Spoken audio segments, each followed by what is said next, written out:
तो आज के हम इस वीडियो लेक्चर में जो इंट्रोडक्शन टू ऑपरेटिंग सिस्टम है, इसमें हम पढ़ने वाले हैं ऑपरेटिंग सिस्टम से रिलेटेड कुछ टॉपिक्स, जैसे कि ऑपरेटिंग सिस्टम सॉफ्टवेयर क्या है, इसकी क्या फंक्शनैलिटी है, विंडोज़ 10 क्या है, क्योंकि जो नई सिलेबस है इस नई सिलेबस के अकॉर्डिंग विंडोज़ 10 को पढ़ना है।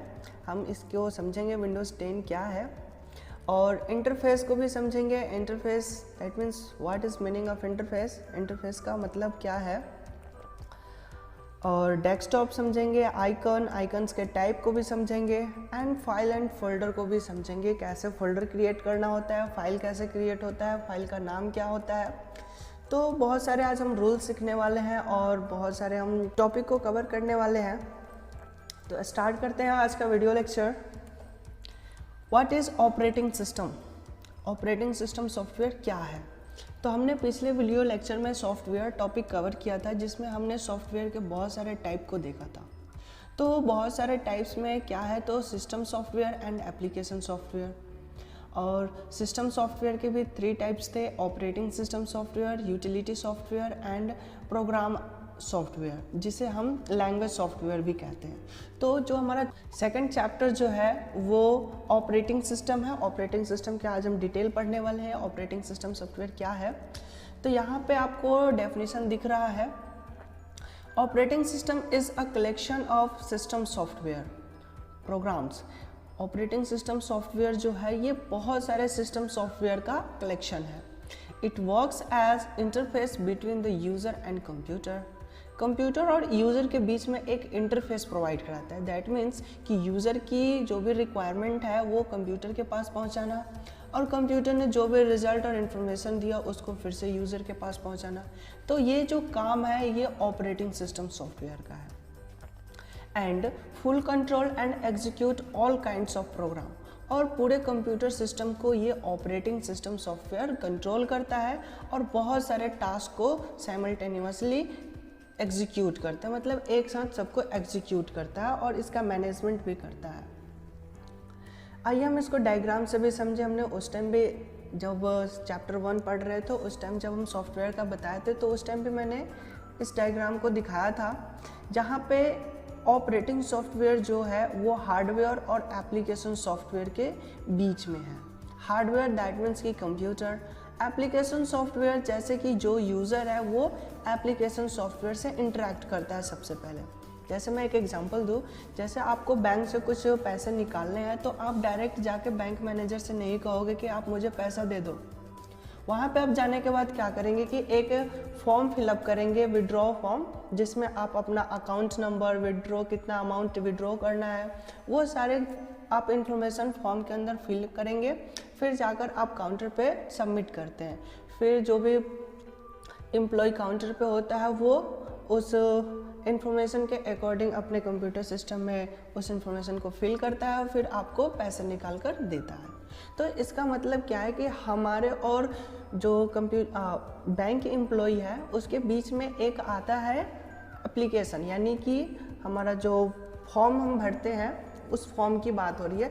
तो यूज़र जो है वो एक किसी न किसी एप्लीकेशन के थ्रू अपने रिक्वायरमेंट को उस फॉर्म में रखता है और फिर वो आगे फर्दर ट्रांसफ़र करता है। ठीक वैसे ही यूज़र जो है वो सबसे पहले एप्लीकेशन सॉफ्टवेयर से इंटरेक्ट करता है और फिर एप्लीकेशन सॉफ्टवेयर जाता है ऑपरेटिंग सॉफ्टवेयर के पास कि अब वो डिसाइड करेगा कि किस हार्डवेयर से, किस पार्ट से हमें वो काम करवाने हैं। जैसे कि मान लेते हैं कि हमें कुछ कैलकुलेशन करना है, तो कैलकुलेशन करने के लिए हमें सबसे पहले कैलकुलेटर का सॉफ्टवेयर ओपन करना पड़ेगा, और जब कैलकुलेटर का सॉफ्टवेयर ओपन हो गया तब हम उसमें अपने प्रॉब्लम को डालेंगे और फिर ऑपरेटिंग सॉफ्टवेयर वो सीपीयू के पास भेजेगा उस प्रॉब्लम को, और सीपीयू उस प्रॉब्लम का रिजल्ट तैयार करेगा। देन रिजल्ट तैयार करने के बाद फिर ये रिवर्स ऑर्डर में हमारे पास सबसे पहले ऑपरेटिंग सॉफ्टवेयर के पास आएगा, फिर एप्लीकेशन सॉफ्टवेयर के पास रिजल्ट आएगा, फिर एप्लीकेशन सॉफ्टवेयर से यूज़र वहाँ से अपने डेटा को रिट्रीव करेगा। दैट मीन्स अगर मॉनिटर पे डिस्प्ले हो रहा है तो वहाँ से वो रिजल्ट को देख सकता है। और बहुत सारे ऑपरेटिंग सॉफ्टवेयर के टाइप्स होते हैं, जैसे कि हमने कुछ इम्पॉर्टेंट यहाँ पे लिख रखा है। Multi user operating software, multi user means कि एक कंप्यूटर पे हम बहुत सारे यूज़र को यूज़ कर सकते हैं। दैट मीन्स कि बहुत सारा टर्मिनल बन चुका है और हर टर्मिनल पे बहुत सारे यूज़र एक टाइम पे वर्क कर रहे हैं, अलग अलग अपना अपना वर्क कर रहे हैं। तो एक टाइम पे बहुत सारे यूज़र वर्क जिस सॉफ्टवेयर पे कर रहे होते हैं उसे मल्टी यूज़र ऑपरेटिंग सॉफ्टवेयर कहते हैं। मल्टी प्रोसेसर मीन्स कि एक टाइम पे बहुत सारे प्रोसेसर को, बहुत सारे CPU को वो ऑपरेटिंग सॉफ्टवेयर कंट्रोल करता है, तो उसे हम मल्टी प्रोसेसर ऑपरेटिंग सॉफ्टवेयर कहते हैं। एम्बेडेड ऑपरेटिंग सॉफ्टवेयर, एम्बेडेड का मतलब होता है कि अगर कोई डिवाइस बन रहा है, कोई मशीन बन रहा है, तो उसी के अंदर ऑपरेटिंग सॉफ्टवेयर पहले से ही रहता है, हम उसे चेंज नहीं कर सकते, वैसे मशीन को हम एम्बेडेड ऑपरेटिंग सॉफ्टवेयर कहते हैं। जैसे कि बहुत पहले जो छोटा वाला फ़ोन आता था जिसमें एम्बेडेड ऑपरेटिंग सॉफ्टवेयर था, तो जो सॉफ्टवेयर उसमें डल गया है वही रहता था। लेकिन आजकल का जो फ़ोन आ रहा है एंड्रॉयड फ़ोन, उसमें हम ऑपरेटिंग सॉफ्टवेयर को हम बार बार चेंज कर सकते हैं, तो वो एम्बेडेड ऑपरेटिंग सॉफ्टवेयर नहीं कहलाएगा। तो जो मशीन, जो डिवाइस पहले से उसमें सॉफ्टवेयर डला हुआ है, मैन्युफैक्चरिंग टाइम पे ही उसमें सॉफ्टवेयर जो डाल दिए जाते हैं, उस मशीन पे जो ऑपरेटिंग सॉफ्टवेयर वर्क करता है उसे एम्बेडेड ऑपरेटिंग सॉफ्टवेयर कहते हैं। फोर्थ नंबर जो ऑपरेटिंग सॉफ्टवेयर है वो है real time operating software. Real time operating software मौसम विभाग वाले यूज़ करते हैं। जैसे हमारा अभी रियल टाइम में क्या प्रोसेस चल रहा है, जैसे कि अभी रियल टाइम में कैसा टेम्परेचर है इसका मेजरमेंट करना, या फिर अभी तूफान आने वाला है नहीं आने वाला है, कैसा भी सिचुएशन है, अभी रियल टाइम का सिचुएशन को फाइंड आउट करने के लिए रियल टाइम ऑपरेटिंग सॉफ्टवेयर का यूज किया जाता है। डिस्ट्रीब्यूटेड ऑपरेटिंग सिस्टम सॉफ्टवेयर की बात करें तो हम एक जगह से बहुत सारे जगहों पे जो कंप्यूटर सिस्टम अवेलेबल है, जो ऑपरेटिंग सॉफ्टवेयर है, हम उसको एक जगह से मैनेज कर सकते हैं, वैसे ऑपरेटिंग सॉफ्टवेयर को डिस्ट्रीब्यूटेड ऑपरेटिंग सॉफ्टवेयर कहते हैं। जैसे कि बहुत अलग अलग सिटी में हमारा ब्रांच है और हम एक जगह से उन सभी को मैनेज कर रहे हैं, तो वो डिस्ट्रीब्यूटेड ऑपरेटिंग सॉफ्टवेयर है कि अलग अलग जगह पे डिस्ट्रीब्यूट किया गया है और हम एक सेंट्रल जगह से हम उन सबको हैंडल कर रहे हैं, तो वैसे सॉफ्टवेयर को डिस्ट्रीब्यूटेड ऑपरेटिंग सॉफ्टवेयर कहा जाता है। 6 नंबर जो है वो है batch operating software. Batch operating software में क्या होता है कि सिमिलर टाइप का जो भी काम होगा वो एक टाइम पे परफॉर्म होता है। जैसे कि हमें एडिशन वाला काम परफॉर्मेंस करना है, तो एडिशन वाले जितने भी टास्क होंगे वो एक टाइम पे परफॉर्म होंगे। अगर मल्टीप्लिकेशन वाला है तो पहले एडिशन वाला होगा, फिर मल्टीप्लिकेशन वाला होगा, यानी कि इसमें बैच के अकॉर्डिंग ऑपरेशन होता है। तो ये बैच ऑपरेटिंग सिस्टम सॉफ्टवेयर जो पहले यूज होता था, अब ये बहुत कम यूज़ होता है, बहुत ही रेयर ही इसका यूज़ है। और बहुत सारे डिवाइस के ऊपर भी डिपेंड करता है ऑपरेटिंग सॉफ्टवेयर। जैसे कि यहाँ पे लिखा हुआ है some operating system software is depending on particular device like phone. अब फ़ोन की बात की जाए तो फ़ोन में जो ऑपरेटिंग सॉफ्टवेयर होता है, अभी तो बहुत ही ट्रेंड में एंड्रॉयड चल रहा है, क्योंकि हर फ़ोन में एंड्रॉयड आ चुका है। एंड्रॉयड एक ऑपरेटिंग सॉफ्टवेयर है जो हर फ़ोन में यूज़ हो रहा है। अगर एप्पल की फ़ोन की बात की जाए तो उसमें जो ऑपरेटिंग सॉफ्टवेयर होता है उसका नाम होता है iOS, जिसे हम लोग आईफोन भी कहते हैं। आईफोन मीन्स कि जो उसका ऑपरेटिंग सॉफ्टवेयर है वो iOS है। और हम एंड्रॉयड फ़ोन कहते हैं जो कि नॉर्मल जो फ़ोन होता है, जैसे MI का फ़ोन हुआ, सैमसंग का फ़ोन हुआ, तो जो ये सब नॉर्मल फ़ोन होते हैं उसको हम एंड्रॉयड फ़ोन भी कहते हैं। हम एंड्रॉयड फ़ोन इसलिए कहते हैं क्योंकि उसका जो ऑपरेटिंग सॉफ्टवेयर होता है वो एंड्रॉयड ऑपरेटिंग सॉफ्टवेयर होता है। एंड्रॉयड के पहले ऑपरेटिंग सॉफ्टवेयर जो चल रहा था वो जावा था। जावा बहुत ही ट्रेंड में था उस टाइम, एंड्रॉयड आने से पहले। उसके बाद कुछ ऐसे भी फ़ोन है जिसमें विंडोज़ ऑपरेटिंग सॉफ्टवेयर होता है, जैसे कि नोकिया कंपनी का जो भी फ़ोन आ रहे हैं उसमें जो ऑपरेटिंग सॉफ्टवेयर आते हैं वो विंडोज़ ऑपरेटिंग सॉफ्टवेयर आते हैं। अब हम डेस्कटॉप लैपटॉप की बात कर ले तो जो हम नॉर्मल डेस्कटॉप लैपटॉप यूज़ करते हैं उन सारे कंप्यूटर में विंडोज़ ऑपरेटिंग सिस्टम सॉफ्टवेयर आपको इजीली देखने को मिल जाता है, क्योंकि ये यूज़र फ्रेंडली है, इसे हर कोई जानता समझता है, इसलिए ये बहुत ही यूज़ होने वाला सॉफ्टवेयर है। एक और सॉफ्टवेयर है लिनक्स, जो कि ये भी बहुत ही ईजी है, लेकिन ये थोड़ा सा विंडोज़ के कंपैरिजन में इसका ऑपरेट करना थोड़ा सा टफ हो जाता है, क्योंकि इसमें बहुत ज़्यादा कमांड यूज़ किए जाते हैं। बट ये भी यूज़र फ्रेंडली है, ये भी GUI होता है, ग्राफिकल यूज़र इंटरफेस, इसको भी यूज़ करना ईजी है। तो अब विंडोज़ और लिनक्स आपको डेस्कटॉप और लैपटॉप कंप्यूटर में देखने को मिल जाते हैं। अब हम बात करते हैं फंक्शन ऑफ ऑपरेटिंग सॉफ्टवेयर की। ऑपरेटिंग सॉफ्टवेयर की क्या क्या फंक्शनैलिटी है, ये क्या क्या वर्क करता है। फर्स्ट फंक्शन जो है वो है प्रोसेसर मैनेजमेंट। दैट मीन्स कि बहुत सारे प्रोसेसर अगर एक कंप्यूटर से अटैच है तो उसको कैसे मैनेज करना है, कब किस प्रोसेसर का यूज़ करना है। ऑपरेटिंग सॉफ्टवेयर ये डिसाइड करेगा कि किस प्रोसेसर को कब यूज़ करना है। जैसे मान लीजिए कि हमारे पास कंप्यूटर में एक प्रिंटर भी अटैच है और एक स्कैनर भी अटैच है, तो हम प्रिंट दे दिए, मान लीजिए कि हमने 100 पेज प्रिंट आउट करने के लिए दे दिया, तो प्रिंटर का काम हो गया अब 100 पेज प्रिंट आउट करना।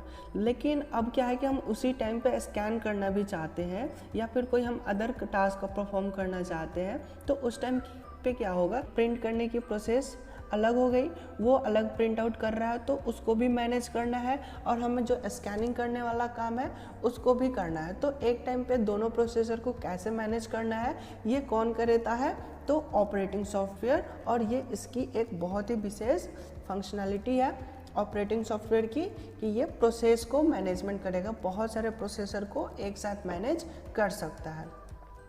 सेकंड जो है वो है मेमोरी मैनेजमेंट। दैट मीन्स कि वो मेमोरी को मैनेज करेगा। जैसे कि हमने कोई डेटा लिखा तो उस डेटा को किस मेमोरी में स्टोर करना है, कब उसको प्राइमरी मेमोरी में लाना है, कब उसको सेकेंडरी मेमोरी में रखना है, तो इन सब का मैनेजमेंट जो करता है वो ऑपरेटिंग सॉफ्टवेयर है।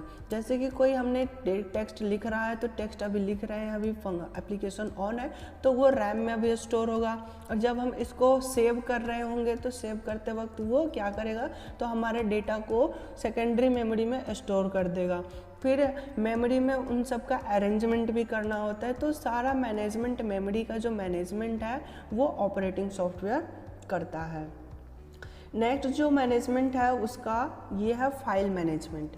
फाइल मैनेजमेंट का वर्क क्या होता है इसमें, तो अगर हम फाइल को किसी दूसरे मेमोरी या किसी दूसरे डिवाइस में शेयर कर रहे होंगे तो उस टाइम ये फाइल मैनेजमेंट वर्क करता है कि वो प्रॉपर तरीके से फाइल को ट्रांसफ़र करे, ताकि कोई फाइल करप्ट ना हो, कोई भी डेटा मिसमैच ना हो, कोई ख़राबी ना आए, बहुत ही अच्छे तरीके से पूरी डेटा ट्रांसफ़र हो सके।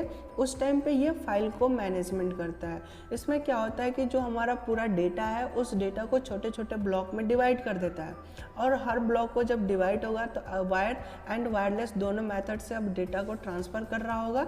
जिस भी मेथड का आप यूज़ कर रहे हैं तो वो धीरे धीरे डेटा को ट्रांसफ़र करता है किसी दूसरे स्टोरेज डिवाइस में। जैसे कि आपने पेन ड्राइव लगाया है या ब्लूटूथ से आप डेटा ट्रांसफ़र कर रहे हैं या शेयर इट से डेटा ट्रांसफ़र कर रहे हैं, किसी भी मेथड का आप यूज़ कर रहे हैं, तो वो आपके मेन फाइल को छोटे छोटे ब्लॉक में डिवाइड करके नेटवर्क पे या फिर वायर के थ्रू ट्रांसफ़र करता है। तो वहाँ पे फाइल मैनेजमेंट वर्क करता है। और फिर जहाँ आप पेस्ट कर रहे होते हैं वहाँ पे क्या होगा कि ये फिर छोटे छोटे ब्लॉक इकट्ठा होंगे और इन सबको असेंबल करेगा। असेंबल करने के बाद फिर आपके फ़ोन में वो शो करेगा कि यहाँ पे सक्सेसफुली रिसीव हो चुका है आपका फाइल। तो यहाँ पे फाइल मैनेजमेंट वर्क करता है जब हम एक मेमोरी से दूसरे मेमोरी में डेटा ट्रांसफ़र करते हैं। नेक्स्ट जो मैनेजमेंट है वो है इनपुट आउटपुट मैनेजमेंट। यहाँ पे क्या होगा कि कौन से डेटा को इनपुट करना है, किस डेटा को आउटपुट करना है, कौन से डिवाइस इनपुट डिवाइस है जहाँ से हमें डेटा को यूज़ करना है, तो इन सब का डिसाइड ऑपरेटिंग सॉफ्टवेयर करता है। नेक्स्ट जो मैनेजमेंट है वो है time sharing. Time sharing means कि हमने बहुत सारे एप्लीकेशन को ऑन कर लिया है, बहुत सारा हम काम एक टाइम पे कर रहे हैं, तो उसको कैसे डिवाइड करें कि सारा काम एक साथ मैनेज हो जाए। तो टाइम शेयरिंग होता है, जो क्वांटम टाइम होता है कि हर काम को एक क्वांटम टाइम देता है और उसको राउंड राउंडिंग कंसेप्ट में उसको हर को अलग अलग टाइम पे उसको एक्सेस करते रहता है। यानी कि टाइम जो है इस प्रोसेसर का, वो अपने टाइम को जितना प्रोसेस चल रहा होता है, जितना टास्क परफॉर्म हो रहा होता है, उन सभी टास्क में अपने टाइम को डिस्ट्रीब्यूट कर देता है, शेयर कर देता है, और उसी को राउंड करते हुए यूज़ करते रहता है। और ये बहुत ही फास्ट वर्क करता है, जिसके कारण हमें लगता है कि सारा काम एक साथ हो रहा है। एक्चुअली में वो एक टाइम पे नहीं हो रहा, वो हर एक क्वांटम टाइम पे एक टास्क परफॉर्म हो रहा होता है। तो ये टाइम शेयरिंग बहुत ही अच्छा फीचर है ऑपरेटिंग सॉफ्टवेयर के, जिसके मदद से हम एक टाइम पे बहुत सारे वर्क को परफॉर्म कर सकते हैं। नेक्स्ट है सिक्योरिटी मैनेजमेंट, यानी कि हमारे डेटा को ये सिक्योर करता है, प्रोटेक्शन लगाता है, ताकि कोई मालवेयर यानी कि कोई वायरस हमारे फाइल को डिस्ट्रॉय ना कर पाए, या फिर कोई थर्ड पार्टी हमारे जो पर्सनल डेटा है उसमें इंटरफेयर ना करे, कोई आके हमारे फाइल को डिलीट ना करे, हमारे फाइल को बर्बाद ना करे, डिस्ट्रॉय ना कर पाए। तो इन सभी से ये प्रोटेक्ट करता है, यानी कि हम इस पर प्रोटेक्शन लगा सकते हैं, पासवर्ड लगा सकते हैं, बहुत सारा सिक्योरिटी हम लगा सकते हैं ताकि हमारे डेटा को कोई रीड ना कर पाए या फिर उसे डिलीट ना कर पाए। इस तरह के बहुत सारे हम मेथड का यूज़ करके अपने डेटा को सिक्योर कर सकते हैं। सिक्योर तो कर लेंगे, लेकिन इन सब का मैनेजमेंट कौन करेगा? Operating software. ठीक है, तो ऑपरेटिंग सॉफ्टवेयर के बहुत सारे टास्क है, जिसमें से हमने 6 यहाँ पे दिखा रखे हैं। जिसमें पहला है प्रोसेसर मैनेजमेंट, जो बहुत सारे प्रोसेसर को एक साथ मैनेज करेगा। मेमोरी मैनेजमेंट, यानी कि डेटा को मेमोरी में कहाँ स्टोर करना है, कैसे स्टोर करना है, इसकी फंक्शनैलिटी है, ये मैनेजमेंट कर रहा है डेटा को मेमोरी में स्टोर करने की। फाइल मैनेजमेंट में होता क्या है, तो फाइल को जब हम एक मेमोरी से दूसरे मेमोरी में ट्रांसफ़र कर रहे होते हैं तो वहाँ पे फाइल मैनेजमेंट यूज़ होता है। इनपुट आउटपुट मैनेजमेंट की मैं बात करूँ तो जब किस टाइम पे कौन सा इनपुट डिवाइस वर्किंग में है, कौन सा आउटपुट डिवाइस या इनपुट डिवाइस वर्किंग में नहीं है, इन सब का डिसीज़न ऑपरेटिंग सॉफ्टवेयर लेता है। और टाइम शेयरिंग की बात करें तो मैंने अभी बताया कि हमने एक टाइम पे बहुत सारे काम करें, जैसे हमने इंटरनेट भी चला रहे हैं, सॉन्ग भी बजा रहे हैं और कोई टाइपिंग वाला काम भी कर रहे हैं। तो सारा काम को एक टाइम पे कैसे होता है, प्रोसेसर तो एक ही है, तो वो क्या करता है कि सारे टास्क पे एक क्वांटम टाइम दे देता है, अपने टाइम को सबको शेयर कर देता है और सबके पास बारी बारी से CPU जाता है और उसके काम को परफॉर्म करता है, सारे काम को वर्क करता है, जिसके कारण हमें लगता है कि सारे काम एक साथ हो रहा है। और जो स्पीड है इसका, ये माइक्रो स्पीड में वर्क करता है, जिससे इसी कारण से हम CPU को माइक्रो प्रोसेसर भी कहते हैं। और सिक्योरिटी मैनेजमेंट में तो पता है कि हम पासवर्ड वगैरह लगा के अपने डेटा को सिक्योर कर सकते हैं, मगर पासवर्ड को मैनेजमेंट करने के लिए कौन करेगा? तो ऑपरेटिंग सॉफ्टवेयर। तो ये बहुत ही इम्पोर्टेंट है ऑपरेटिंग सॉफ्टवेयर, जो हमारे कंप्यूटर को स्टार्ट करने में भी मदद करता है और बहुत सारे मैनेजमेंट भी खुद ब खुद करता रहता है। अब हम बात करते हैं विंडोज़ ऑपरेटिंग सॉफ्टवेयर की। तो विंडोज़ भी एक ऑपरेटिंग सॉफ्टवेयर है जो अक्सर लैपटॉप और कंप्यूटर में, डेस्कटॉप कंप्यूटर में इसका यूज़ होता है। अगर फ़ोन में बात की जाए तो फ़ोन में जो ऑपरेटिंग सॉफ्टवेयर यूज़ होता है, मैक्सिमम यूज़ होने वाला जो ऑपरेटिंग सॉफ्टवेयर है वो है एंड्रॉयड। एंड्रॉयड हर फ़ोन में आपको मिल ही जाता है, एक्सेप्शन एप्पल के। एप्पल का एक अपना ऑपरेटिंग सॉफ्टवेयर होता है जो iOS होता है। और एप्पल की लैपटॉप की बात करें तो एप्पल का जो लैपटॉप होता है उसमें मैक ऑपरेटिंग सॉफ्टवेयर होता है और फ़ोन में iOS ऑपरेटिंग सॉफ्टवेयर होता है।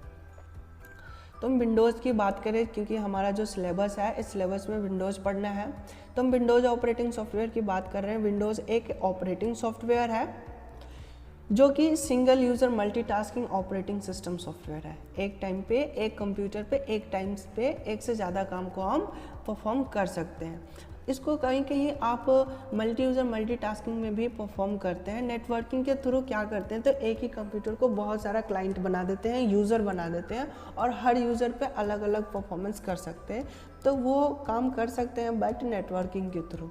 वैसे ये विंडोज़ एक सिंगल सिस्टम के लिए बनाया गया है, इसलिए इसे सिंगल यूज़र मल्टीटास्किंग कहते हैं, बट हम इसे मल्टी यूज़र में भी यूज़ कर लेते हैं नेटवर्किंग के थ्रू, इसलिए कहीं कहीं आपको मल्टी यूज़र मल्टीटास्किंग भी मिल सकता है। In the sense, whenever we start the computer, we will see Windows loaded into computer. जब आप कंप्यूटर स्टार्ट करोगे तो वहाँ पे दिखाई देगा Windows loaded या स्टार्ट Windows, इस तरह का कुछ लिखा हुआ आता है। जैसे कि आप फ़ोन स्टार्ट करते हो, अपने फ़ोन को स्विच ऑफ करके स्विच ऑन करोगे तो वहाँ पे एंड्रॉयड लिखते रहता है, नीचे आप देखोगे तो एंड्रॉयड लिख रहेगा, स्टार्टिंग या फिर लोडिंग, इस तरह से कुछ प्रोसेस लेता है, कुछ टाइम लगाता है स्टार्ट होने में। तो वहाँ पे क्या होता है, तो हमारा जो हार्ड डिस्क है, जो रोम कहते हैं या फिर हार्ड डिस्क कहेंगे, तो उसमें ऑपरेटिंग सॉफ्टवेयर इंस्टॉल होता है और उसमें से डेटा निकल के रैम में यानी प्राइमरी मेमोरी में स्टोर होता है। तो उस टाइम जो ट्रांसफ़र हो रहा होता है तो वो बूटिंग टाइम होता है, जहाँ जब हम कंप्यूटर को या फ़ोन को स्टार्ट कर रहे होते हैं तो वो ऑपरेटिंग सॉफ्टवेयर को इंस्टॉल कर रहा होता है, लोड कर रहा होता है, तो उसे हम कहते हैं booting.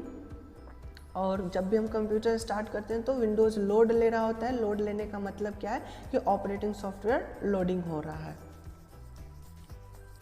It support more different application software, यानी कि जो ऑपरेटिंग सॉफ्टवेयर होता है वो बहुत सारे एप्लीकेशन सॉफ्टवेयर को सपोर्ट करना चाहिए। क्यों? क्योंकि हमारा जो वर्क है, जो हमारा डिज़ायर है, हम जो भी काम करना चाहते हैं वो एप्लीकेशन सॉफ्टवेयर के थ्रू करेंगे, क्योंकि हम जो सबसे पहले इंटरेक्ट करते हैं एप्लीकेशन सॉफ्टवेयर पे ही इंटरेक्ट करते हैं। अगर ऑपरेटिंग सॉफ्टवेयर एप्लीकेशन सॉफ्टवेयर को सपोर्ट ही ना करे तो फिर वो सॉफ्टवेयर बेकार है। बट विंडोज़ जो है ये बहुत सारे डिफरेंट एप्लीकेशन सॉफ्टवेयर को सपोर्ट करता है और हम विंडोज़ पे बहुत ज़्यादा काम को कर सकते हैं। जैसा आपको काम करना होगा उसके अकॉर्डिंग आपको एप्लीकेशन सॉफ्टवेयर इंस्टॉल करना होता है। जैसे ग्राफिकल वाला काम करना है तो भी आप कर सकते हो, गेम खेलना चाहते हो तो वो भी कर सकते हैं, कोई टेक्स्ट वाला काम करना चाहते हो वो भी कर सकते हैं, सब कुछ कर सकते हैं, बशर्ते उसके लिए आपके पास एप्लीकेशन सॉफ्टवेयर होना चाहिए। इट ऑल्सो अ GUI, इसे हम GUI भी कहते हैं। विंडोज़ को GUI कहते हैं। GUI का फुल फॉर्म होता है ग्राफिकल यूज़र इंटरफेस, यानी कि जो यूज़र यूज़ करने वाला है वो ग्राफ के थ्रू कंप्यूटर से इंटरेक्ट करता है। अगर MS पेंट ओपन करना होता है तो पेंट वाला जो फोटो बना हुआ होता है उस पर क्लिक करते ही पेंट ओपन हो जाता है, यानी कि ग्राफिकल सब कुछ है। फोटो इसमें दिखेगा और हम हर ग्राफिकल के मदद से काम को कर सकते हैं बहुत ही इजी तरीके से। हमें याद करने की, कुछ कमांड याद करने की कोई ज़रूरत नहीं है, हम बहुत ही इजी तरीके से कर सकते हैं। इसी कारण से इसे यूज़र फ्रेंडली भी कहा जाता है, यानी कि यूज़र को यूज़ करने में बहुत ही ज़्यादा इजी होता है। लेटेस्ट विंडोज़ वर्जन की बात की जाए विंडोज़ की, तो अभी का जो लेटेस्ट वर्जन है वो है विंडोज़ 10 और यही हमारे सिलेबस में पढ़ना है। इसके अलावा भी बहुत सारे पीछे के वर्जन है, जैसे कि विंडोज़ XP हो गया, विंडोज़ विस्टा है, विंडोज़ 7 है, विंडोज़ 8 है, विंडोज़ 8.1 है। बहुत सारे विंडोज़ के वर्जन आ चुके हैं, बट अभी का जो अपडेटेड है वो है विंडोज़ 10। विंडोज़ 10 पे भी काम करना इजी है। विंडोज़ 10 जो है वो विंडोज़ 7 एंड विंडोज़ 10 का कॉम्बिनेशन है।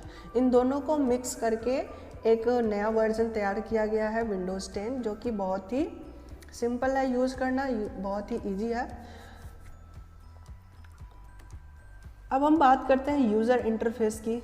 यूज़र इंटरफेस क्या होता है? जैसे कि अभी हमने देखा GUI एक ग्राफिकल यूज़र इंटरफेस होता है। तो इंटरफेस का मतलब क्या होता है इसे हम समझते हैं। इंटरफेस मीन्स होता है कि दो पार्ट, जो दो साइड है, जैसे कि यूज़र और कंप्यूटर, ठीक है।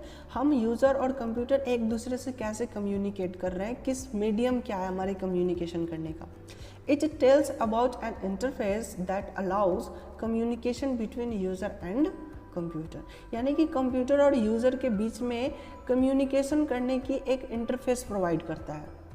कैसे कम्युनिकेट कर पा रहे हैं हम एक दूसरे से, तो वही होता है इंटरफेस। जैसे कि हम एक दूसरे से कैसे बात कर रहे हैं, सपोज हमने फ़ोन से बात कर रहे हैं कहीं, तो हमारा इंटरफेस जो हो गया वो मोबाइल नेटवर्क हो गया, मोबाइल हो गया, जिसके मदद से हम एक दूसरे से कम्युनिकेट कर पा रहे हैं।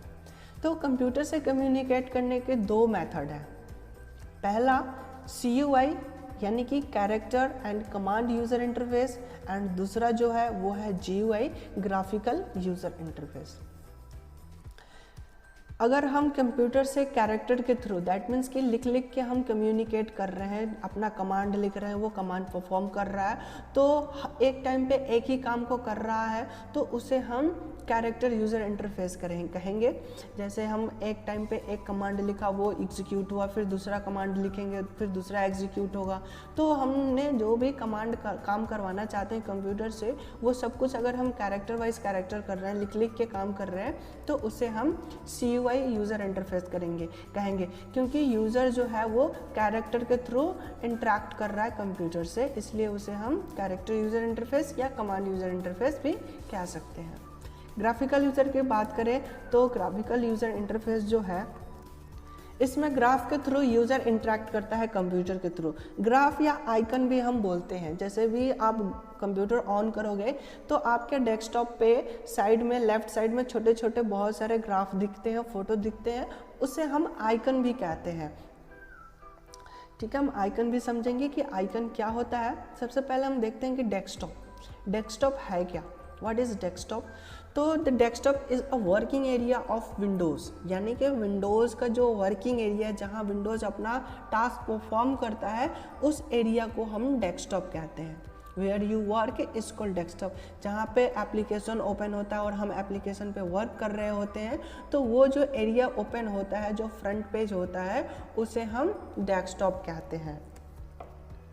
It is also called main user interface of Windows 10, यानी कि विंडोज़ जो भी वर्जन है, तो विंडोज़ का जो मेन यूज़र इंटरफेस है, यानी कि यूज़र सबसे पहले कहाँ इंटरेक्ट कर रहा है, तो डेस्कटॉप पे ही इंटरेक्ट करता है।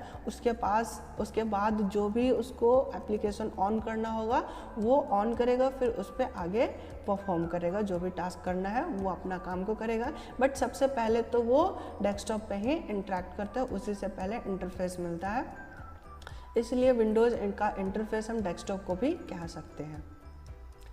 Windows use your whole screen in a way that is similar to that way you use the top of the desk। यहाँ पे ये लाइन ये बता रहा है कि विंडोज़ जो ऑपरेटिंग सॉफ्टवेयर है, ये स्क्रीन को, पूरे स्क्रीन को यूज़ करता है। जैसे कि किसी डेस्क के ऊपर का जो हिस्सा होता है, वो उस पूरे हिस्से को हम यूज़ करते हैं, उस पर हम कहीं भी कुछ भी रख सकते हैं। तो उसी तरह से हमारा जो डिस्प्ले है, इस पर जितना विंडो की साइज़ है, हम पूरे होल स्क्रीन को यूज करता है, इसलिए इसे डेस्कटॉप कहा जाता है। कि डेस्क की जो ऊपर की हिस्सा है, जैसे हम उसको यूज़ करते हैं, ठीक वैसे ही यहाँ भी पूरे होल स्क्रीन को यूज़ किया जाता है, इसलिए इसको डेस्कटॉप कहा जाता है। As you work in Windows you move item on the desk, यानी कि जो भी आप काम कर रहे हो, जो भी एप्लीकेशन पे काम कर रहे हो, उस एप्लीकेशन का जो विंडो है, उस विंडो को आप पूरे स्क्रीन में कहीं भी मूव कर सकते हैं। जैसे कि हमने MS पेंट भी ओपन कर लिया, कैलकुलेटर भी ओपन कर लिया, नोटपैड भी ओपन कर लिया। एक टाइम पे हमने बहुत सारे काम को करना है, तो हमने बहुत सारे एप्लीकेशन ऑन कर लिए हैं, तो हम सभी को एक साथ अलग अलग जगह पे मूव कर सकते हैं। इन सबको अभी हम प्रैक्टिकली भी आपको करके दिखा देंगे, आपको ज़्यादा टेंशन लेने की नहीं है। हम इन सभी को अच्छे से दिखाएंगे, आपको सारा डाउट क्लियर कर देंगे। अभी थ्योरेटिकल जो चीज़ें हैं इसे मैं बता दूँ। Your Windows desktop is actually a folder which is allows open across a screen। यहाँ पे कह रहा है कि विंडोज का जो डेस्कटॉप है, एक्चुअली में वो एक फोल्डर है। जो भी आप स्क्रीन पे, जो भी आइकन कह लो, फाइल रख लो, जो कुछ भी आपने डेस्कटॉप पे रखा है, वो सब फोल्डर के अंदर आपको दिखाई देगा। हम इस फोल्डर को भी आपको दिखाएंगे। अब हम बात करते हैं आइकन की। आइकन क्या होता है? तो आइकन एक छोटे छोटे ग्राफ को हम आइकन कहते हैं। An icon is a graphical object that show a program और file on your desktop. Desktop पे जो भी फाइल दिख रहा है, जो भी फोल्डर दिख रहा है या प्रोग्राम दिख रहा है, जो कुछ भी फोटो आपको दिख रहा है, ग्राफ दिख रहा है, उन सभी ग्राफ को आइकन कहा जाता है। अब आइकन का भी बहुत सारा टाइप होता है। It is also called symbolic या ग्राफिकल रिप्रेजेंटेशन ऑफ प्रोग्राम और फाइल। आइकन क्या होता है? तो फाइल और प्रोग्राम का एक ग्राफिकल रिप्रेजेंटेशन होता है, यानी कि हम ग्राफ के थ्रू रिप्रेजेंट कर रहे हैं अपने फाइल और प्रोग्राम को, उसे हम आइकन कहते हैं। There are 3 types of icon. अब उन सारे प्रोग्राम और फाइल का जो ग्राफिकल ऑब्जेक्ट है, उसको 3 टाइप्स में डिवाइड किया गया है। फर्स्ट सिस्टम आइकन, सेकंड जो है शॉर्टकट आइकन, थर्ड जो है program file folder icon. System icon में वो आइकन आते हैं जो सिस्टम खुद ब खुद क्रिएट करता है, जैसे कि my computer, recycle bin, network, user file और कंट्रोल पैनल। ये जो 5 आइकन होते हैं, ये सिस्टम द्वारा खुद ब खुद बनाए जाते हैं। इसे हम ना डिलीट कर सकते हैं, ना ही कुछ कर सकते हैं। ये खुद विंडोज़ जो है वो खुद क्रिएट करता है और डेस्कटॉप पे रहता है। उसे हम खुद मैनेज कर सकते हैं, उसको लगा भी सकते हैं और हटा भी सकते हैं, बट डिलीट नहीं कर सकते। शॉर्टकट आइकन क्या होता है? तो अगर कोई फाइल और प्रोग्राम कहीं दूसरे लोकेशन पे है, हम उसका एक शॉर्टकट मेथड यूज़ करना चाहते हैं, डेस्कटॉप पे उसका शॉर्टकट क्रिएट करना चाहते हैं, तो हम शॉर्टकट आइकन का यूज़ करेंगे। शॉर्टकट आइकन की पहचान क्या होती है, तो जो आइकन होगा डेस्कटॉप पे उसके लेफ्ट बॉटम कॉर्नर पे, यानी कि नीचे लेफ्ट साइड में छोटा सा एरो का निशान दिखाई देगा आपको। प्रोग्राम फाइल फोल्डर आइकन, यानी कि डेस्कटॉप पे कोई फोल्डर बना हुआ है तो उसको हम फोल्डर आइकन कहेंगे। कोई फाइल सेव है, ओरिजिनल फाइल सेव है, तो उसे हम फाइल आइकन कहेंगे। अगर कोई प्रोग्राम है यानी कोई सॉफ्टवेयर है तो उसे हम प्रोग्राम आइकन कहेंगे। फाइल क्या होता है, फाइल हम समझते हैं। तो फाइल जो हम नॉर्मल यूज़ करते हैं वैसे ही ये भी फाइल है, बट ये वर्चुअली है यानी कि सॉफ्ट कॉपी में है। A file is a place where we store our information or instruction on a particular topic। किसी particular topic पे हम अपने डेटा, इंफॉर्मेशन या इंस्ट्रक्शन को जहाँ स्टोर करके रखते हैं उसको हम फाइल कहते हैं। ठीक है, जैसे आप नॉर्मली यूज़ भी करते होंगे, अपने रियल लाइफ में जो यूज़ करते हैं, अपने सारा डेटा को, अपने सारा डॉक्यूमेंट्स को एक फ़ाइल में रखते होंगे और उस फाइल को किसी घर में रखते होंगे, तो वो भी एक फ़ाइल है जहां अपने डॉक्यूमेंट को उस फाइल में स्टोर करके रखते हैं। अपने डेटा और इन्फॉर्मेशन को सुरक्षित जहाँ रखते हैं उस जगह को हम फाइल कहते हैं। और फाइल के भी बहुत सारे टाइप होते हैं। फाइल का जो नेमिंग होता है, ये नेमिंग को दो पार्ट में सेपरेट किया गया है। एक होता है प्राइमरी नेम एंड दूसरा जो होता है वो है सेकेंडरी नेम। जैसे कि ह्यूमन नेम की बात करें तो इसमें भी दो पार्ट होते हैं, एक नाम जिसके नाम से वो जाना जाता है, और जो सेकंड नेम होता है, जो उसका सरनेम होता है, जो उसके विरासत से मिलता है, वो उसका सरनेम होता है।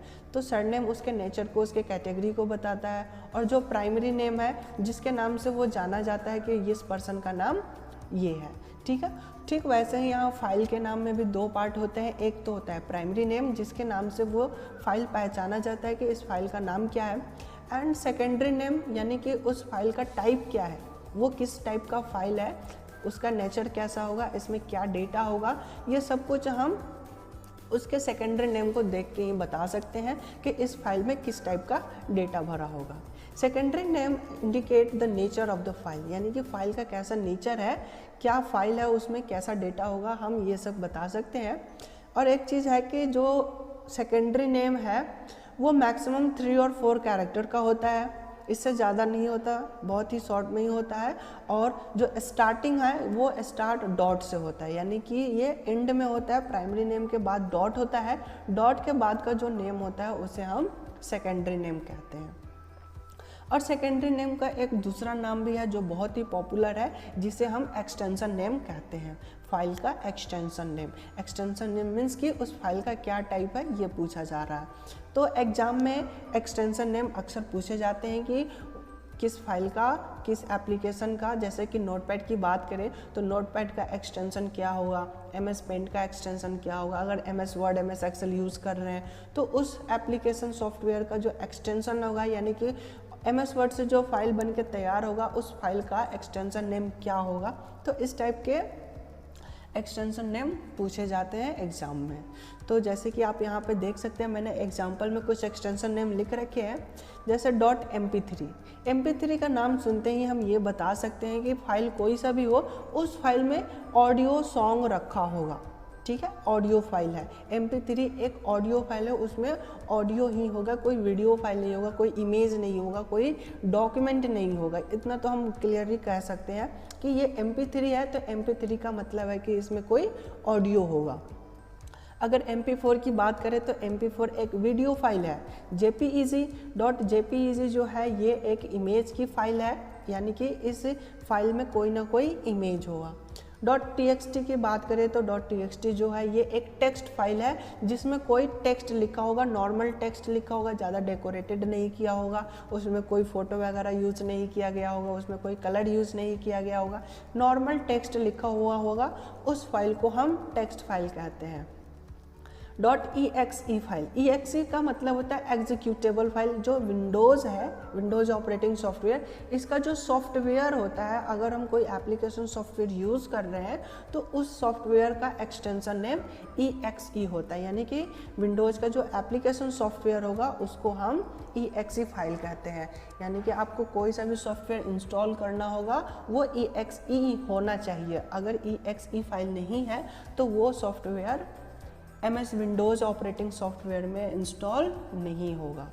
इस तरह के बहुत सारे एक्सटेंशन नेम मिल जाते हैं, जैसा फाइल होगा वैसा एक्सटेंशन नेम होगा। अगर एंड्रॉयड की बात करें तो वहाँ पे होता है APK फाइल, जिसे ऐप हम बोलते हैं फ़ोन का, उस फ़ोन का जो एक्सटेंशन नेम होता है वो APK होता है, यानी एंड्रॉयड पैकेज किट, APK का फुल फॉर्म है। अब हम बात करते हैं फोल्डर की। फोल्डर क्या होता है? तो जहाँ हम फाइल को कलेक्ट करके रखते हैं उस लोकेशन को हम फोल्डर कहते हैं। Folder is a collection of file.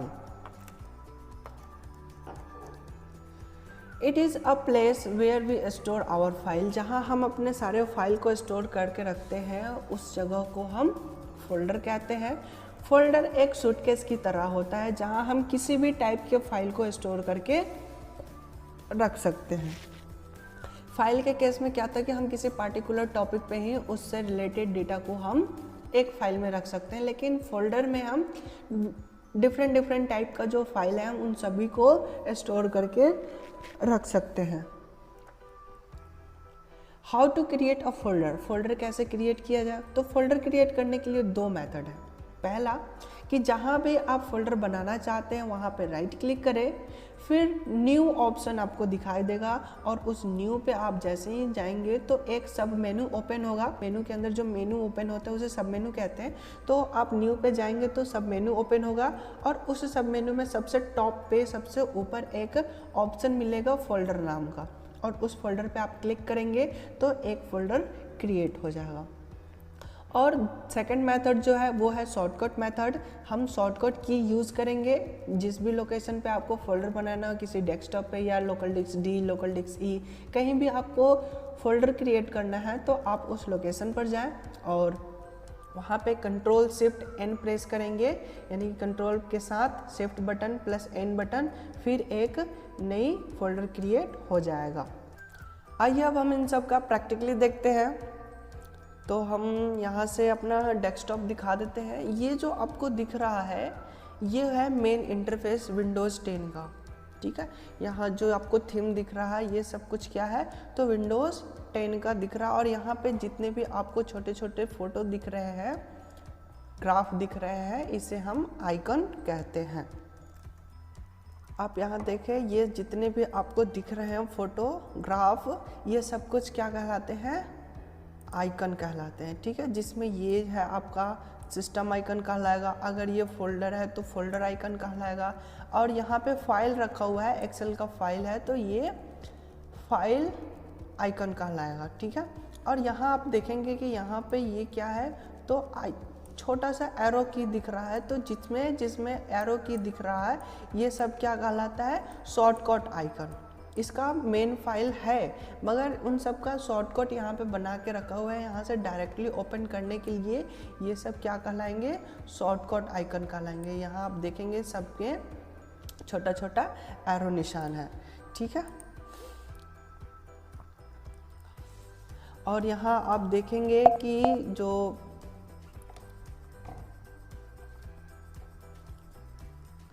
और मैं आपको दिखा दूँ सिस्टम आइकन, और भी बहुत सारे सिस्टम आइकन होते हैं। तो सिस्टम आइकन को मैं दिखा देता हूँ। उसके लिए राइट क्लिक करेंगे डेस्कटॉप पे और यहाँ आएंगे पर्सनलाइज में, ठीक है। पर्सनलाइज जो ऑप्शन है हम इस पर क्लिक करेंगे। जैसे ही हम पर्सनलाइज पे क्लिक करेंगे आप देखेंगे कि ये हमारा सेटिंग वाला ऑप्शन ओपन हो चुका है। यहाँ पे थीम सेलेक्ट करने के लिए आता है, आप यहाँ से और कोई अदर बैकग्राउंड लगाना चाहते हैं डेस्कटॉप पे तो वो भी आप लगा सकते हैं, ठीक है। और हम ये बात करें आइकन की, तो हम यहाँ से विंडोज़ 10 का ये सेटिंग ओपन हुआ है। सिलेबस में आपको 10 ही पढ़ना है, इसलिए 10 को ही हम लेके चल रहे हैं। तो विंडोज़ 10 की ये सेटिंग है जहाँ पे अगर हमें आइकन के बारे में जानकारी देखना है तो हम थीम पे क्लिक करेंगे। थीम पे आने के बाद यहाँ से हम चेक करेंगे, क्लिक करेंगे डेस्कटॉप आइकन सेटिंग। जैसे ही हम इस पर क्लिक करेंगे आप यहाँ देखेंगे कि आइकन वाला लिस्ट ओपन हो चुका है। और यहाँ देखिए computer, user file, network, recycle bin and control panel, 5 type के यहाँ पे सिस्टम आइकन आपको दिखाई देंगे। जिसको भी आप अपने डेस्कटॉप पे दिखना चाहते हैं, लगाना चाहते हैं, उसको यहाँ से चेक करना होगा, ठीक है, जिसको आप चेक करोगे वो वहाँ डेस्कटॉप पे आइकन दिखाई देने लगेगा। अभी केवल रिसाइकल बिन चेक किया गया है, यानी कि हमारे डेस्कटॉप पे अभी केवल और केवल रिसाइकल बिन दिख रहा है और कोई अदर नहीं दिख रहा है। इसलिए अगर हम चाहते हैं कि हमारा ये जो दिस पीसी है ये भी डेस्कटॉप पे दिखाई दे, तो इसके लिए हमें क्या करना पड़ेगा, कंप्यूटर को चेक करना पड़ेगा। आइए हम इसको करके भी देखते हैं। जैसे हमने यहाँ पे चेक कर दिया, चेक करने के बाद हम ओके करते हैं, तो ओके करनी है। अब इसको मैं मिनिमाइज करता हूँ, तो यहाँ आप देखिए कि दिस पीसी यहाँ पे अपीयर हो चुका है। ठीक है, तो ये सिस्टम आइकन है जो कि यहाँ पे अपीयर हो चुका है। ये विंडोज़ के द्वारा ही बनता है, इसे हम ना डिलीट कर सकते हैं, केवल और केवल हम इसे छुपा सकते हैं, यानी कि यहाँ से हम हाइड कर सकते हैं और फिर से हम इसे ला भी सकते हैं। तो ये था सिस्टम आइकन जो कि 5 आइकन होते हैं, और शॉर्टकट आइकन वो आइकन होता है जिसके नीचे छोटा सा एरो लगा हुआ है। अब हम बात करते हैं कि शॉर्टकट आइकन हम अगर खुद से क्रिएट करना चाहते हैं तो कैसे करेंगे। जैसे मान लीजिए कि नोटपैड है, नोटपैड को हम बार बार ओपन करना चाहते हैं, तो उसका हम शॉर्टकट की लगाना चाहते हैं, तो यहाँ हम विंडोज़ पे आएंगे और यहाँ ये जो आपको लुक दिख रहा है इसे हम सर्च बॉक्स या फिर स्टार्ट मेनू भी कहते हैं, ये लॉन्चर भी कोई बोला जाता है। यहाँ से हम किसी भी एप्लीकेशन को स्टार्ट करते हैं। ये विंडोज़ का लॉन्चर है, यहाँ से हम किसी भी टाइप को, किसी भी एप्लीकेशन को यहाँ से स्टार्ट कर सकते हैं। यहाँ से हम कंप्यूटर को शट डाउन भी कर सकते हैं, स्लीप मोड कर सकते हैं, रीस्टार्ट कर सकते हैं और फाइल एक्सप्लोरर ओपन कर सकते हैं। यहाँ से हम फाइल को भी ओपन कर सकते हैं। फाइल एक्सप्लोरर को ही हम माई कंप्यूटर या दिस पीसी कहते हैं। आप यहाँ देखेंगे दिस पीसी पे आएंगे तो ये सारा लोकल डिस्क डीसी सब ओपन हो रहा है। ठीक है, तो हम शॉर्टकट की बनाना बता रहे थे, तो हम यहाँ से जाएंगे, नोटपैड को सर्च करेंगे। यहाँ से हम नोटपैड सर्च कर लेते हैं। यहाँ हमने लिख दिया नोटपैड। यहाँ आप देखिए नोटपैड आ चुका है। अब यहाँ राइट क्लिक करेंगे और राइट क्लिक करने के बाद ओपन फाइल लोकेशन पे जाएंगे, जहाँ भी इसका लोकेशन होगा वो यहाँ पे दिख जाएगा।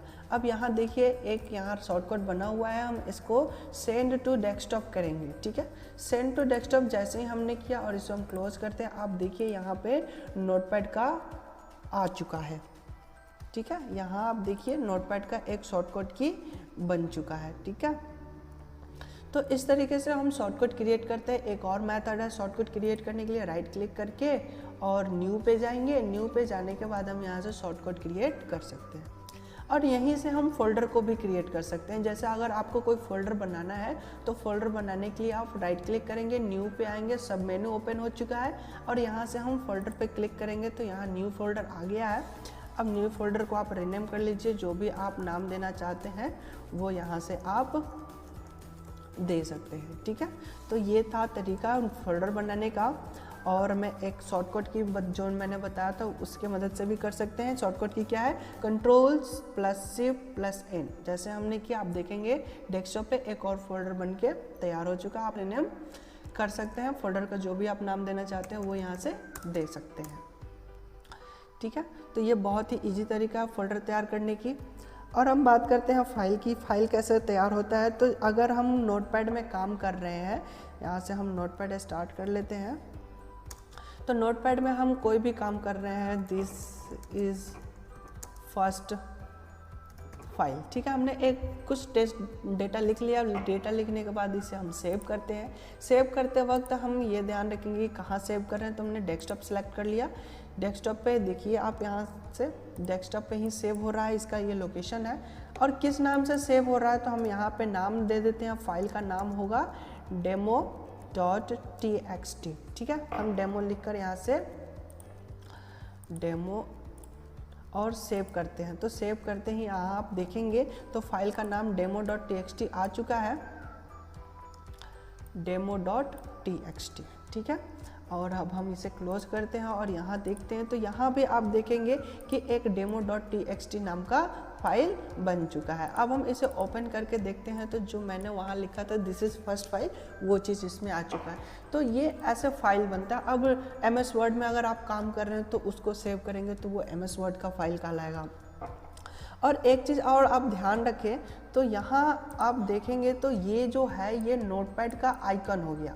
ठीक है, फाइल आइकन।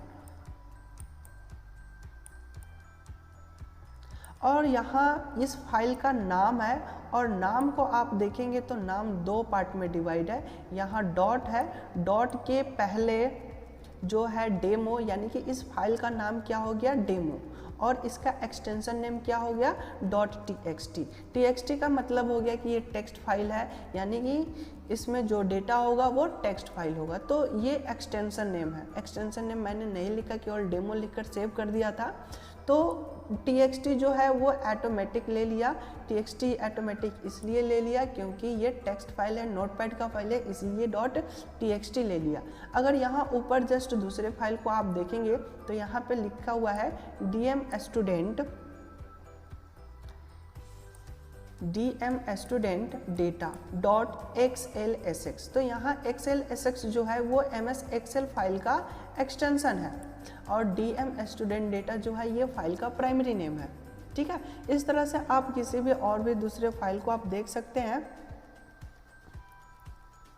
दूसरे फाइल को मैं दिखा दूं, और ये जो फाइल है इसके तो आइकन से ही पता चल रहा है कि ये PDF टाइप का फाइल है। ठीक है, और यहाँ आप देखेंगे ये docx जो है ये MS वर्ड का फाइल है, ये MS वर्ड का आइकन हो गया, और यहाँ पे प्राइमरी नेम डेमो हो गया और सेकेंडरी नेम .docx हो गया। docx का मतलब हो गया डॉक्यूमेंट एक्सटेंशन। ठीक है, तो फाइल के टाइप को ही हम देख के, एक्सटेंशन नेम को ही देख के बता सकते हैं कि इसमें कैसा फाइल होगा। आई होप कि आपको फाइल और इसके नेमिंग रूल्स और फोल्डर आइकन इन सब का डाउट क्लियर हो चुका होगा। और ये जो पूरा स्क्रीन आपको दिख रहा है इसे हम डेस्कटॉप कहते हैं, जो MS विंडोज़ की वर्किंग एरिया है। एक चीज़ और मैं आपको दिखा दूँ, यहाँ जो नीचे जो ब्लैक पट्टी आपको दिखाई दे रही है, यहाँ देखिए ये जो नीचे वाली जो लाइनिंग दिख रहा है इसे हम टास्क बार कहते हैं। ठीक है, ये जो हिस्सा है, नीचे वाला जो हिस्सा है इसे हम टास्क बार कहते हैं। ठीक है, ये पूरे पट्टी को हम टास्क बार कहते हैं। और यहाँ टास्क बार में क्या होता है, सबसे पहले जो होता है वो होता है स्टार्ट बटन। ठीक है, ये होता है स्टार्ट बटन। यहाँ से हम कोई भी एप्लीकेशन को स्टार्ट कर सकते हैं। और यहाँ ये जो हिस्सा है ये है सर्च करने के लिए, किसी एप्लीकेशन को आप सर्च करना चाहते हैं तो यहाँ पे उसका नाम आप लिखेंगे, वो फाइल आपके डॉक्यूमेंट में जहाँ कहीं भी होगा उसे सर्च करेगा। जैसे कि हम कैलकुलेटर ओपन करना चाहते हैं तो हमने अभी लिखा ही है कि यहाँ पे कैलकुलेटर ओपन हो चुका है। ठीक है, तो इस तरीके से जो भी आपको सर्च करना है वो आप यहाँ से इजीली सर्च कर सकते हैं। और यहाँ जो आपको दिख रहा है ये जो हिस्सा है इसे टूल बार कहते हैं। ठीक है, इसे टूल बार इसलिए कहा जाता है ताकि जो भी आपको फ्रिक्वेंटली यूज़ करने वाले सॉफ्टवेयर है उसे इस टूल बार में हम स्टोर करके रख सकते हैं, बार बार इसको यूज़ करते हैं।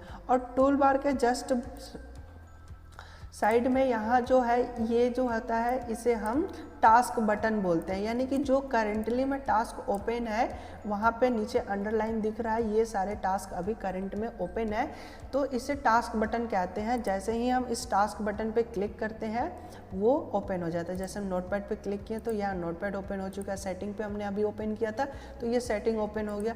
तो ये करंट में जो एप्लीकेशन चल रहा होता है, जो टास्क चल रहा होता है उसका यहाँ पे एक बटन बन जाता है।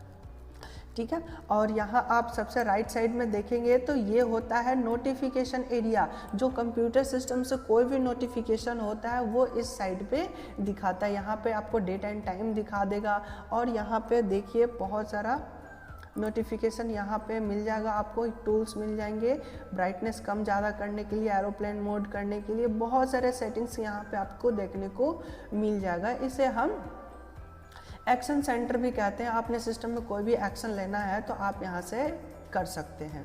ठीक है, उसके राइट साइड में आप वॉल्यूम वाला बटन है जहाँ से आप अपने सिस्टम की वॉल्यूम को कम ज़्यादा कर सकते हैं। फिर नेटवर्क वाला है, अगर आपके कंप्यूटर सिस्टम में नेटवर्क है, वाईफाई है तो ये यहाँ पे दिखाई देगा कि नेटवर्क अवेलेबल है, आप यहाँ से कनेक्ट कर सकते हैं। फिर यहाँ पे बैटरी की इंफॉर्मेशन आपको मिल रहा है कि आपके कंप्यूटर सिस्टम में कितनी बैटरी है, क्या ये अभी चार्जिंग पे है नहीं है, ये सारे डिटेल्स यहाँ से दिख जाते हैं यहाँ पे। और एक छोटा सा बॉक्स है और भी कोई अदर टास्क है, जो कोई सॉफ्टवेयर आपके सिस्टम में अवेलेबल है, तो वो चीज़ यहाँ पे दिखाई देता है। ठीक है, तो ये डेस्कटॉप की पूरा इंट्रोडक्शन हो चुका है कि इसे क्या कहते हैं ये भी हमने देख लिया है। और दिस पीसी मीन्स कि आपका एक्सप्लोरर हो गया, जिस पर आप डबल क्लिक करेंगे तो आपका पूरा हार्ड डिस्क वाला पार्ट ओपन हो जाएगा, जहाँ से आप किसी भी ड्राइव में जा सकते हैं, अपने डेटा को रिट्रीव कर सकते हैं, स्टोर कर सकते हैं। तो ये ऑपरेटिंग सॉफ्टवेयर हो गया MS विंडोज़, माइक्रोसॉफ्ट विंडोज़ 10 का ऑपरेटिंग सॉफ्टवेयर। और ये सभी इसका लॉन्चर और इसका डेस्कटॉप सब कुछ हमने आपको दिखा दिया, नोटिफिकेशन एरिया, और नीचे जो है ये टास्क बार है, इसे कैसे मैनेज करना है ये भी हमने बता दिया। और एक चीज़ कि अगर आप किसी सॉफ्टवेयर को यहाँ अटैच करना चाहते हैं टूल बार में, तो वो कैसे करेंगे, तो उसको पिन किया जाता है। जैसे कि हम यहाँ पर नोटपैड करते हैं और नोटपैड पे हमने राइट क्लिक किया, राइट क्लिक करने के बाद यहाँ देखिए pin to start and pin to taskbar, तो हमने पिन टू टास्क बार करेंगे तो यहाँ आप देखेंगे टास्क बार में पिन हो चुका है। जैसे कि ये जो हमारा सॉफ्ट एप्लीकेशन, इसे हम क्लोज करेंगे, डोंट सेव किए, फिर भी ये यहीं पे है। ठीक है, लेकिन जैसे ये सेटिंग वाला इसे हमने क्लोज किया, आप देखेंगे यहाँ से सेटिंग गायब हो चुका। अब ये जो नोटपैड है ये यहाँ पे पिन हो चुका है, इसे अब हम इस पर क्लिक करेंगे तो ये ओपन हो जाएगा, फिर क्लोज करेंगे तो ये यहाँ से गायब नहीं होगा, ये यहीं पे रहेगा क्योंकि इसे हमने पिन कर दिया है। तो इस तरह से हम एक और शॉर्टकट की बना सकते हैं, शॉर्टकट बना सकते हैं, शॉर्टकट मेथड बोलेंगे, की नहीं बोलेंगे, और इसके मदद से भी हम काम को इजी तरीके से कर सकते हैं, बहुत ही जल्दी यूज़ कर सकते हैं। अगर इसे हटाना है तो फिर इस पर राइट क्लिक करेंगे और सबसे लास्ट वाला जो ऑप्शन है unpin the program of taskbar, और इस पर क्लिक करेंगे तो ये अनपिन हो जाएगा। नोटपैड का प्रोग्राम टास्क बार से अनपिन हो चुका है। ठीक है,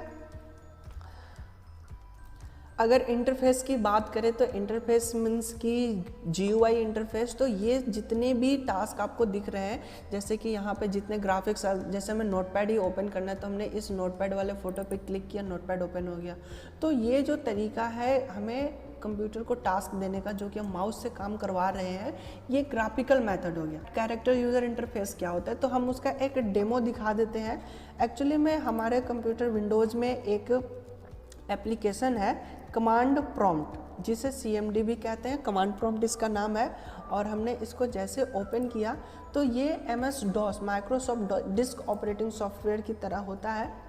ये एक एप्लीकेशन की तरह है, आप इसे एप्लीकेशन की तरह यूज़ कर सकते हैं। तो यहाँ पे ये ब्लैक स्क्रीन आ चुका है, जिस पे आप कोई भी कमांड रन कराएंगे तो वही काम करेगा। जैसे कि अभी मान लीजिए कि हमें नोटपैड ओपन करना है, तो हम यहाँ से नोटपैड टाइप करके एंटर बटन प्रेस करेंगे, यहाँ देखिए नोटपैड ओपन हो चुका है। ठीक है, तो हमें कोई भी टास्क परफॉर्म कराना है कंप्यूटर से, तो उसके लिए हमें टाइप करना पड़ेगा। अगर हमें कंप्यूटर शट डाउन भी करना होगा तो हमें यहाँ पे शट डाउन कमांड लिखना पड़ेगा। ठीक है, अगर हमें इस एप्लीकेशन को क्लोज करना है तो इसके लिए हमें एग्जिट लिखना पड़ेगा। ठीक है, एग्जिट करके जैसे हमने एंटर किया तो ये बंद हो गया। यानी कि कोई भी आपको टास्क परफॉर्म कराना है तो उसके लिए आपको कमांड लिखना पड़ेगा, इसलिए उसे कैरेक्टर यूज़र इंटरफेस कहते हैं। बट हमारा जो विंडोज़ है ये एक्चुअली में GUI बेस्ड है, टोटली ग्राफिकल यूज़र इंटरफेस है। हम यहाँ पे कोई भी काम करेंगे तो ग्राफ के थ्रू कर सकते हैं। ठीक है, जैसे कि यहाँ देखिए ये सारा क्या है, तो ग्राफ ही तो बने हुए हैं। हम जिससे जैसे कि हमें MS Excel ओपन करना है तो हमने इस MS Excel वाले क्लिक किया तो MS Excel ओपन हो गया। हमने ये क्रॉस वाले फोटो पे जैसे क्लिक किया तो ये क्लोज हो गया। तो सारा काम ग्राफ के थ्रू हो रहा है, एक इमेज के थ्रू हो रहा है, तो इसे हम ग्राफिकल यूज़र इंटरफेस कहते हैं। तो यहाँ पे हमारा चैप्टर 2 कंप्लीट होता है। हमने सारे टॉपिक को कवर कर लिया, ऑपरेटिंग सिस्टम से रिलेटेड, विंडोज़ से रिलेटेड। और एक चीज़ और है, जैसे कि टाइम की सेटिंग करना, हमें टाइम अगर चेंज करना है, सेटिंग करनी है, तो वो सब हम कहाँ से करेंगे, कैसे करेंगे। तो इसकी सेटिंग थोड़ी सी बच रही है, ये भी सिलेबस में है, तो उसको भी हम बता देते हैं। और माउस की सेटिंग भी है, इन सारे सेटिंग्स को भी हम आज कवर ही कर लेते हैं। तो हम यहाँ जाएंगे, जैसे कि हमने पहले गए थे, पर्सनलाइज में जाएंगे और यहाँ थीम को सिलेक्ट करेंगे। थीम को सिलेक्ट करते हैं, यहाँ माउस पॉइंटर सेटिंग आ रहा है, तो माउस पॉइंटर के मदद से आप अपने माउस को सेटिंग कर सकते हो। ठीक है, जैसे कि यहाँ पे आप देखोगे बटन्स हैं, तो बटन्स में अगर माउस के लेफ्ट बटन को राइट बनाना है, राइट बटन को लेफ्ट बटन की तरह ट्रीट करवाना है, तो उसके लिए इस बटन को आप चेक करोगे तो माउस का जो लेफ़्ट बटन है वो राइट बटन बन जाएगा।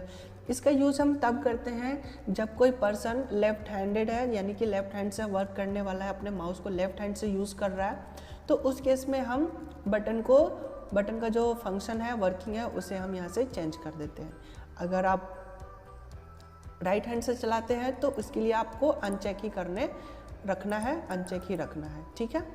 यहाँ है आप स्पीड, कितना स्पीड कराना है, डबल क्लिक का स्पीड आप यहाँ से शो कराओगे कि कितना ज़्यादा स्पीड से आप डबल क्लिक करते हो, ठीक है। तो ये डबल क्लिक के लिए जितना जल्दी आप डबल क्लिक यूज़ करते हो उसके हिसाब से यहाँ से स्पीड मैनेज कर सकते हो। अगर आप बहुत स्लो डबल क्लिक करते हो तो इसे आप स्लो में कर लो, ठीक रहेगा। किसी पर्सन को डबल क्लिक करने में बहुत ज़्यादा लेट हो जाता है, बहुत स्लो डबल क्लिक करते हैं, तो उस पर्सन के लिए आप यहाँ से डबल क्लिक का जो ऑप्शन है इसे आप स्लो कर लो। मैंने तो मीडियम कर लिया। और नेक्स्ट में आप देखेंगे माउस का जो पॉइंटर है, आप किस टाइप का माउस का पॉइंटर दिखाना चाहते हैं। तो अभी जो हमारा नॉर्मल सेलेक्टेड है, पहला वाला नॉर्मल सेलेक्टेड, जो कि आप देख सकते हैं यहाँ जो इमेज है, ठीक वैसे ही हमारा जो माउस पॉइंटर है वो है। अगर इनमें से कोई आप सेलेक्ट करना चाहते हैं तो वो आप यहाँ से सेलेक्ट कर सकते हैं। यहाँ पे हैंड वाला लगाना चाहते हैं तो हैंड वाला लगा सकते हैं। तो बहुत सारा यहाँ पे सिंबल है, कैसा यूज़ करना चाहते हैं आप कर सकते हैं, अपने अकॉर्डिंग सेटिंग कर सकते हैं। आगे जो है ये है आपका जो माउस का जो ये मूवमेंट है, क्या कितने की स्पीड से मूव कर रहा है वो है। जैसे कि हमने इसे स्लो कर दिया, अब देखिए जो हमारा माउस है ये बहुत ही स्लो मूव कर रहा है, ठीक है। अगर मैं इसे फास्ट कर देता हूँ, आप देखिए ये बहुत ही फास्ट मूव होने लगा, ठीक है। तो आप कैसे ऑपरेट कर रहे हो अपने माउस को, उसके हिसाब से अपने अकॉर्डिंग सेट कर सकते हैं। नीचे और भी बहुत सारे ऑप्शन है, जैसे कि यहाँ पे आप सिलेक्ट करोगे तो जैसे माउस पॉइंटर मूव करेगा उसके पीछे पीछे इसका पॉइंटर भी मूव करेगा, ठीक है। तो ऐसा अगर आप करना चाहते हैं सेटिंग तो आप कर सकते हैं, अदरवाइज आप हटा सकते हैं। और यहाँ पे है लास्ट वाला जो है ये है कंट्रोल बटन। जैसे कि कंट्रोल बटन आप प्रेस करोगे तो ये इसकी लोकेशन बताएगा। कभी कभी क्या होता है कि माउस पॉइंटर खो जाता है, हमें ढूंढते ढूंढते हम परेशान हो जाते हैं, हमें दिखता ही नहीं है कि कहाँ है। तो उस केस में क्या करेंगे कि हम कंट्रोल बटन प्रेस करेंगे तो वो माउस पॉइंटर की लोकेशन बताएगा कि कहाँ पे छुपा हुआ है, ठीक है। तो ये माउस पॉइंटर है और हमने इसको चेकआउट कर दिया तो ये अब नहीं आएगा, लेकिन करने के बाद इसे कंट्रोल बटन प्रेस करेंगे तो ये यहाँ से दिखाई देगा। ये है हाइड पॉइंटर वाइल टाइपिंग। जब आप टाइपिंग कर रहे होंगे तो टेक्स्ट के ऊपर ये हाइड हो जाएगा, बाकी ये वैसे नॉर्मली दिखाई देगा और ये बहुत ही अच्छा फीचर है। तो और नेक्स्ट जो है ये है व्हील, यानी कि जो आपका माउस का जो बीच वाला बटन होता है स्क्रॉल बटन, उसके लिए है हार्डवेयर। तो यहाँ से कुछ बेसिक सेटिंग्स हैं जो आप अपने अकॉर्डिंग यहाँ से कर सकते हैं। मुझे कोई सेटिंग नहीं करना इसलिए मैं यहाँ से कैंसिल करता हूँ। अगर आपको कोई सेटिंग करना हो तो सेटिंग करके आप यहाँ से अप्लाई या ओके कर सकते हैं, ठीक है। ओके आप कर लीजिएगा, मैं यहाँ से कैंसिल कर लेता हूँ। तो ये तो था माउस की सेटिंग करने की। अब मैं टाइम सेटिंग आपको बता दूं तो यहाँ टाइम पे जैसे आप क्लिक करोगे तो यहाँ टाइम वाला कैलेंडर ओपन हो जाएगा, डेट और टाइम दोनों यहाँ पे दिखाई दे रहा है। इसकी सेटिंग करनी है तो आप यहाँ डेट एंड टाइम सेटिंग पे आएंगे, नीचे जो दिख रहा है इसको करते ही सेटिंग डेट एंड टाइम वाली ओपन हो जाएगी। और यहाँ जो हमारा सिलेक्टेड है सेट टाइम ऑटोमेटिकली, इसे मैं ऑफ़ कर दूँगा तो ऑफ़ करते ही ये चेंज वाला ऑप्शन हाईलाइट हो जाएगा। तो जो भी डेट और टाइम आपको सेट करना हो वो यहाँ से आप डेट एंड टाइम को सेटिंग कर सकते हैं। ये बहुत ही इजी हो गया है विंडोज़ 10 में इसको ऑपरेट करना, इसको सेटिंग करना। विंडोज़ 7 में कुछ दूसरा मेथड होता है, बट आपके सिलेबस में विंडोज़ 10 है इसलिए मैंने इसको यूज़ करके आपको दिखाया। और यहाँ से चेंज करके आप चेंज पे क्लिक करेंगे तो ये चेंज हो जाएगा, बट हमें तो अभी करना है नहीं क्योंकि हमारा सब कुछ सही है डेट और टाइम। अब मैं इसे कैंसिल करता हूँ और डेट एंड टाइम यहाँ पे सेटिंग हो चुका है। ये है आपका जोन की किस जोन में रहते हो। तो हम जो जिस जोन में है वो है कोलकाता, मुंबई, न्यू दिल्ली। न्यू दिल्ली से हमारा डेट एंड टाइम सेटिंग चल रहा है। अगर आप किसी दूसरे जोन में हैं तो आप उस जोन को यहाँ से सिलेक्ट कर सकते हैं, ठीक है। अपना जो नियरेस्ट जोन होगा उसके अकॉर्डिंग आप यहाँ से सेटिंग कर सकते हैं। और यहाँ है डेट और टाइम की सेटिंग्स, फॉर्मेट कि कैसा आप डेट रखना चाहते हैं वो फॉर्मेट यहाँ से आप रख सकते हैं। और भी चेंज करना है तो आप यहाँ से डेट पहले मंथ फिर ईयर, इस टाइप का अगर कुछ आप सेटिंग करना चाहते हैं कि पहले मंथ शो करे फिर ईयर शो करे फिर डे शो करे, तो वो भी आप यहाँ से आप डेट और टाइम की जो फॉर्मेटिंग है, जो दिखाने वाला जो है वो आप चेंज करना चाहते हो तो उसकी सेटिंग भी आप यहाँ से कर सकते हैं। आई होप कि ये सारी सेटिंग आपको समझ में आ चुकी हो। तो ये चैप्टर 2 में ये कुछ सेटिंग थी और operating software, Windows, task bar, file folder management और इन सारे चीज़ें की जानकारी थी जो कि हमने आज चैप्टर 2 कंप्लीट कर लिया है।